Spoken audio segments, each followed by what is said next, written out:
dialogando com o final, acho que da fala do Marcos, que ele coloca que não há alternativas à PEC e que caso nós não aprovemos, o Senado e o Congresso Nacional não aprove a PEC, não haverá saída para o país, digamos assim, a não ser a hiperinflação ou um aumento descontrolado da carga tributária. Eu quero mostrar aqui, na realidade, que há alternativas. Então, eu vou dialogar menos do que eu gostaria, eu acho que ao longo do tempo, com as falas do Samuel, do Pedro, que são falas mais de, digamos assim, análise do processo todo, como chegamos até aqui, etc., e mais tentar apresentar o que eu considero que seria uma discussão frutífera para a gente pensar o que seria uma reforma do regime fiscal que seria importante para o Brasil.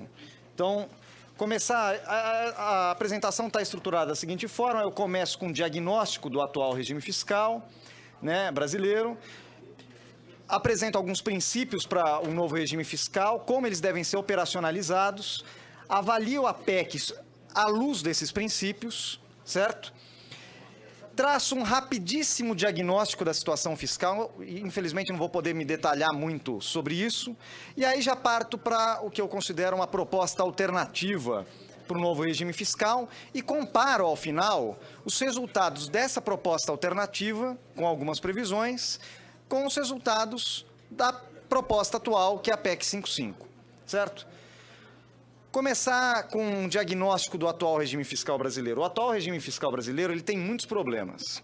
Ele é um regime curto-prazista, ou seja, as metas são todas anuais, se varia muito a economia no curto prazo, ele tem que reagir de maneira procíclica, então ele é inadequado do ponto de vista cíclico, quer dizer, quando a economia cresce muito, você tem muito espaço para aumentar o gasto, né? Quando a economia cai muito, você tem que cortar muita despesa, que é o que nós observamos nos últimos 2 anos, né? Ele é muito procíclico, por quê? Porque ele tem uma meta fixa. E na economia a gente não sabe exatamente, um ano antes, você não sabe exatamente o que vai acontecer com a arrecadação no ano seguinte. Você não tem controle sobre a arrecadação.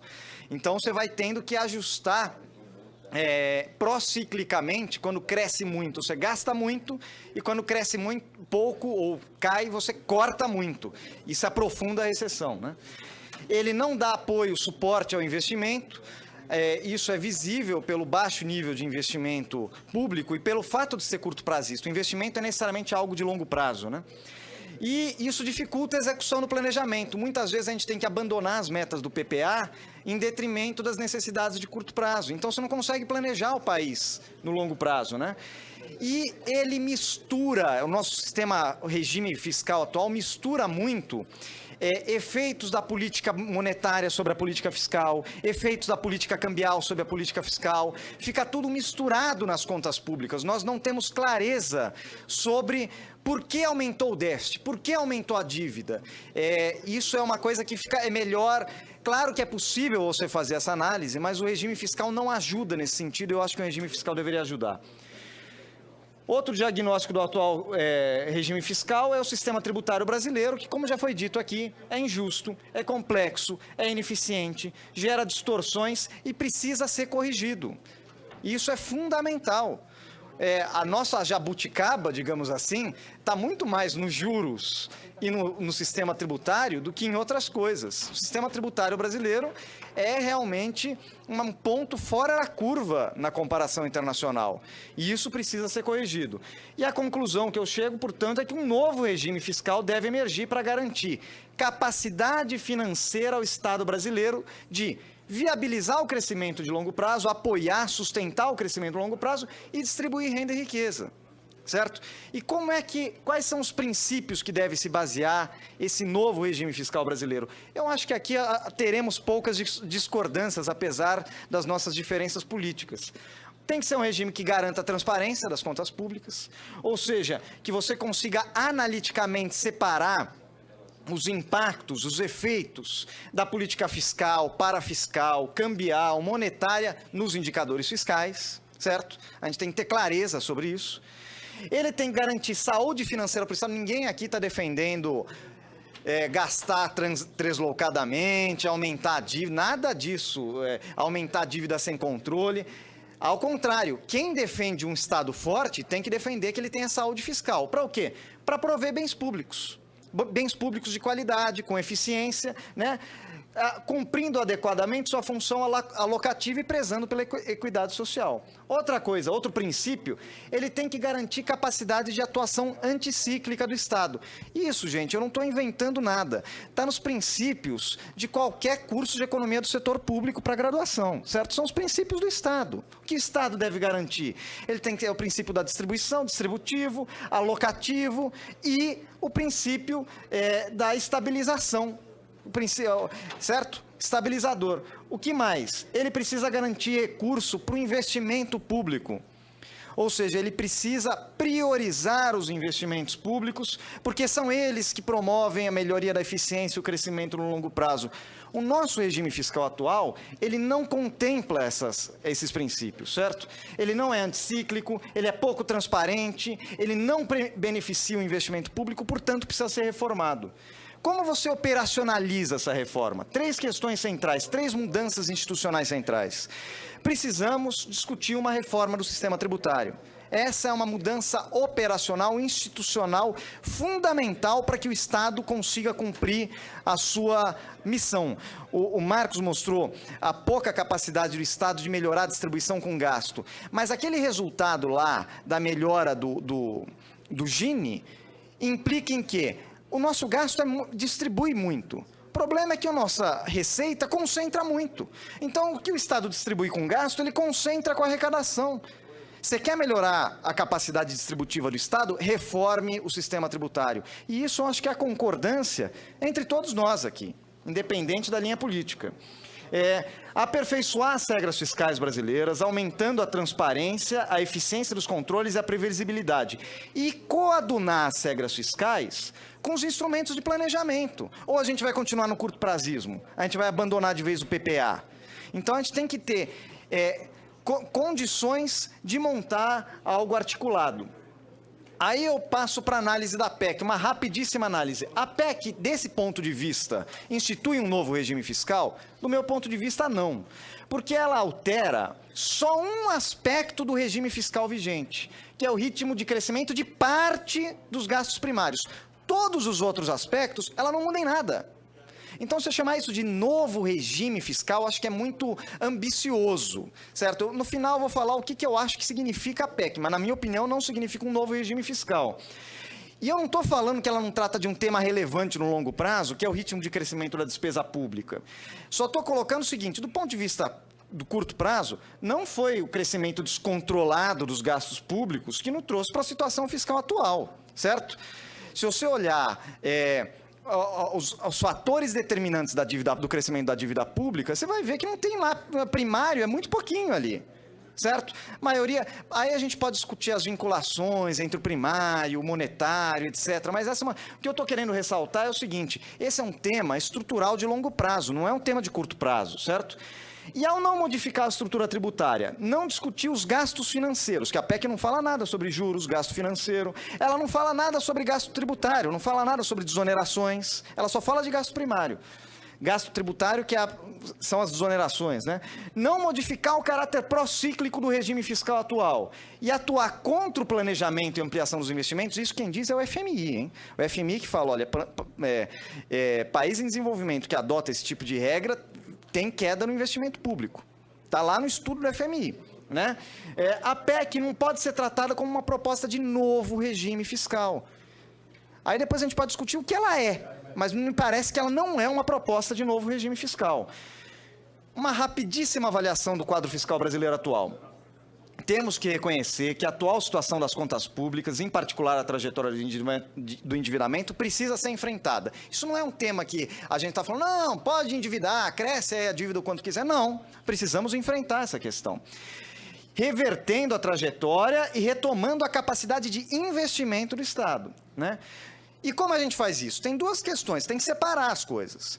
Uma coisa é conjuntural. Do ponto de vista conjuntural, o maior desafio é a retomada do crescimento econômico. Também acho que todos nós concordamos com isso, né? E das receitas públicas, permitindo que o equilíbrio fiscal seja coerente com o aumento do emprego e da renda, né? Para isso, o investimento público é fundamental. Você precisa, para o país crescer, alguma fonte de demanda autônoma. se não vai ser uma demanda externa, se não vai ser o investimento do empresário, porque eu nunca vi empresário investir porque o governo fez reforma, ele investe reforma da Previdência ou reforma fiscal, ele investe porque tem demanda, ele investe porque tem alguém querendo comprar o produto dele, certo? Então, quem tem capacidade de fazer política de demanda autônoma é o Estado, o investimento público é importante. Agora, temos que reconhecer que, do ponto de vista estrutural, nós temos desafios. Reformular o regime fiscal é um deles. Olhar o crescimento da despesa em relação ao PIB é um deles, com certeza. Não estou falando que a PEC não trata de nenhuma questão importante, ela trata, mas, ao meu ver, de maneira inadequada. Então, vou passar para as propostas para um novo regime fiscal, que eu separei em 3 eixos: transparência e racionalidade para o regime fiscal, recomposição das receitas e mudanças tributárias e controle e racionalização das despesas, melhorando sua composição. Começando por transparência, que eu acho que é onde todos temos acordo, certo? Primeira coisa, me parece adequado você calcular o superávit primário ajustado, que a gente chama de ajustado ao ciclo econômico, para não ficar essa característica procíclica do resultado primário, que quando cresce muito, o resultado primário se amplia muito, e quando cresce pouco, ele fica negativo, quer dizer, sem considerar os impactos do crescimento da economia no resultado primário, e é óbvio que ele tem impacto. Então, existem várias formas de calcular isso é uma das propostas. Se quisermos manter, além de uma regra de gasto, quisermos manter uma regra de superávit primário, que tem país que não adota, só adota a regra de gasto. Mas a gente pode querer manter uma regra de superávit primário também, que seja um sistema um pouco mais flexível. Por quê? Porque o Estado ele decide o quanto ele gasta, ele não decide o quanto ele arrecada. Isso vai depender da variação da economia.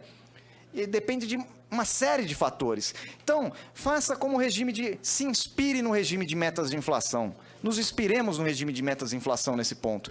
Vamos dar alguma flexibilidade, criar bandas para o resultado primário, certo? E vamos fazer a retirada dos investimentos públicos em infraestrutura do cálculo do resultado primário, por um motivo muito simples. Isso é a prática internacional corriqueira, certo? Por quê? Porque o investimento público, ele possui um elevado multiplicador, como o Pedro Paulo mostrou, e gera receita futura, além de melhorar a eficiência da economia. Você restringir esse tipo de gasto, você está condenando a economia a baixas taxas de crescimento. E você está condenando, na verdade, a que os investimentos sejam sempre engolidos, como são no regime fiscal atual, pelo aumento dos gastos correntes. Então, vamos priorizar o investimento público, certo? Outras coisas, explicitar os impactos das desonerações tributárias no orçamento da Seguridade Social. Muita gente fala do déficit da Seguridade Social, etc. É verdade, só que não se fala que boa parte desse déficit é decorrente de desonerações. Eram receitas que eram para vir para a Seguridade Social e não vêm. São decorrentes de desvinculações. Eu não estou falando para acabar com todas as desonerações, mas vamos explicitar, vamos deixar claro o que era para ser a receita da Seguridade Social e que deixou de ser. Vamos deixar claro também quais são os impactos disso para os estados e municípios. Né? É importante do ponto de vista da transparência para a gente fazer um diálogo, não um diálogo de surdos, né? Um diálogo embasado. Né? Outra coisa, vamos substituir, isso é uma proposta que está rolando por aí, de substituir as operações compromissadas que distorcem os indicadores de dívida pelos depósitos remunerados. A maioria dos países desenvolvidos já faz isso há muito tempo. Por quê? Porque boa parte da dívida pública brasileira, na verdade, não tem nada a ver com a questão fiscal. É a operação do Banco Central para enxugar a liquidez do mercado financeiro, certo? E isso distorce o indicador de dívida pública. E isso distorce muito, não é pouco. Então, a gente acha que tem uma dívida de um tamanho, e, na verdade, do ponto de vista fiscal, a dívida é menor. Se você substituir isso, você deixa claro qual é o impacto fiscal dos juros, fica claro nos depósitos à vista, e sem distorcer o indicador de dívida, garante mais transparência para os dados fiscais. Essas mudanças contribuem para a transparência e para a racionalidade. Né? Do ponto de vista das receitas públicas, tem algumas propostas muitas delas estão nesse documento Austeridade e Retrocesso, certo? Que estão também no debate público, gente. A gente vai ter que enfrentar em algum momento. E se a gente quiser fazer um novo regime fiscal, não adianta só olhar para a despesa primária, tem que olhar para tudo. Transparência, racionalidade, receita, certo? Por exemplo, o Brasil é um dos 2 países, pouquíssimos países do mundo, que não tributa lucro e dividendo. Não à toa que a gente está cheio de empresário. Por quê? Porque a gente é muito empreendedor? Não é. É porque vale a pena você abrir uma PJ e receber por lá, porque a distribuição de lucros e dividendos é isenta. Entendeu? E aí, o governo Fernando Henrique retirou isso em 95. Será que não é hora de rever isso aí? Só a Estônia que retira isso. Todos os outros países da OCDE mantêm esse tipo de taxação. Por quê? Porque você cria distorções. Não vale a pena ser trabalhador CLT, vale a pena ser PJ. Outra coisa, imposto sobre grandes fortunas, o Pedro já falou, não vou me alongar, tem a proposta do senador Fernando Henrique, que eu respeito muito, tenho grande consideração por essa proposta, acho que ela é importante, mas essa proposta foi mudada, tem várias outras propostas substitutivas e diferentes sobre a regulamentação de um imposto que está na Constituição, certo? Essas novas propostas têm uma capacidade menor de arrecadação, mas são importantes. São importantes, tem exemplos muito bem-sucedidos no mundo sobre impostos de grandes fortunas, no Uruguai, na França. Por que a gente não vai copiar esses exemplos? Sobre grandes heranças, que aqui no Brasil a gente tem uma das taxas mais baixas do imposto sobre a herança, criando, na verdade, uma forma de você não meritocrática, certo? Porque aí o sujeito herda uma riqueza enorme, não paga taxa sobre isso, ele não precisa trabalhar, porque ele é rico por causa de herança. Recriação das taxas adicionais do IRPF, o Brasil é um dos países que tem a taxa máxima, mais baixa do mundo, criando aquele cenário que o Pedro mostrou, que é de regressividade do imposto de renda nas altas rendas, certo? E rever algumas regras de abatimento na base de cálculo do IRPF. Por exemplo, no Brasil você pode abater ilimitadamente despesa com saúde. Vamos criar um limite para isso? Porque senão o sujeito tem um plano de saúde com avião, helicóptero e abate tudo no imposto de renda, né? Mas isso vai aumentar a carga tributária. Pois então vamos reformar o sistema tributário, vamos compensar esse aumento com redução dos impostos em cascata sobre produção e consumo e com melhoria para o imposto de renda, isentando mais pessoas mais pobres. Vamos fazer uma troca, essa troca tem que ser gradual, gente, não pode ser imediata, porque a gente está acostumado a cobrar um tipo de imposto e desacostumado a cobrar outro. Mas gradualmente a gente faz essa troca e melhora ao final do período o sistema tributário brasileiro, né? Além de revisar as isenções tributárias, já tem dito aqui, combater a sonegação fiscal, que é outro tema, e agilizar os mecanismos de cobrança da dívida ativa, todos os temas que o Pedro tocou na apresentação dele, eu não vou me alongar sobre isso, né? E do ponto de vista da despesa, você não vai propor nada? Não, vamos propor. Temos que discutir a reforma da Previdência? Vamos discutir a reforma da Previdência. Esse é um tema importante, porque realmente o país está envelhecendo, a gente vai ter que tratar disso. Isso é um tema de longo prazo, não vai resolver o nosso problema atual, mas é um tema de longo prazo, estrutural para o Brasil. Vamos tratar dele? Vamos. Mas vamos levar em consideração, em primeiro lugar, que não é só olhar para o acesso aos benefícios, mas olhar também os mecanismos de controle e fiscalização dos benefícios, né? Segunda questão, vamos levar em consideração que o Brasil não é a Dinamarca. Mas na França a idade é 67, a idade é 65, o Brasil não é a França. O Brasil tem o Rio Grande do Sul, São Paulo, que são estados ricos e desenvolvidos, mas tem estados extremamente pobres. Tem pessoas que começam a trabalhar com 14, 15 anos de idade. Você vai criar uma regra que é a regra que serve para a Dinamarca, não vai servir para a gente. Então vamos discutir democraticamente uma reforma da Previdência que leve em consideração as particularidades brasileiras e leve em consideração que a gente tem um orçamento da Seguridade Social que está sendo muito abatido pelas exonerações, né? Então não é... Vamos ver a real situação fiscal da Previdência, né? Agora, e as despesas primárias? Precisa de alguma regra? Não necessariamente, mas podemos criar regras? Podemos. Só que a regra da PEC é muito restritiva. Eu tenho a proposta que eu estou colocando aqui, está em linha com as experiências internacionais. Bom, a PEC constitucionaliza a política fiscal, que não acontece em quase nenhum país do mundo. Ela dura 20 anos, são 20 renováveis por 10, 10 mais 10, né? Coisa que também em nenhum país do mundo existe isso. certo? E ela atrela a inflação, coisa que quase nenhum país do mundo adota. Por quê? Porque quando você atrela a inflação, você, como já mostrou o Pedro, você diminui o tamanho do Estado na economia ao longo do tempo. Então, vamos criar uma regra que limite o crescimento da despesa vinculado ao PIB. Ah, mas isso não vai ser procíclico? Quando cresce demais a despesa e cai? Ok, então vamos criar as cláusulas escape. Quando cresce mais de 2,5%, 3%, a despesa só cresce 3%, 2,5%, 3%. Quando cresce menos de 1%, a despesa só cresce 1%. Você cria um mecanismo mais anticíclico. É uma proposta, não estou falando que é a única, mas é uma proposta possível, certo? E o que você vai retirar desse limite?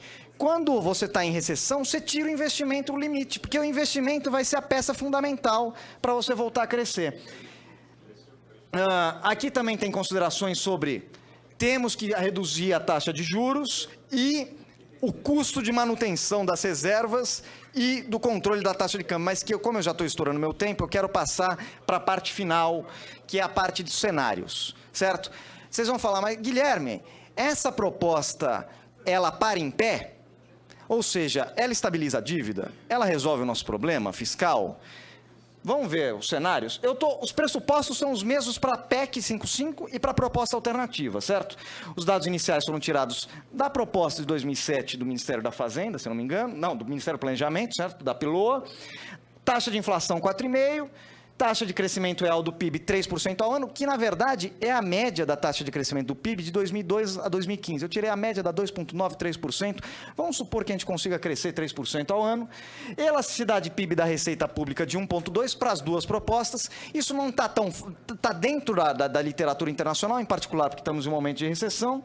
E juros implícitos da dívida pública, da dívida bruta, começando em 11%, da dívida líquida é muito mais alta, mas da dívida bruta começando em 11% e se reduzindo até 7%, que também não é nenhum absurdo, é uma taxa de juros real de 2,5%. Quais são as diferenças dos cenários? Isso é o que é igual, o que é diferente.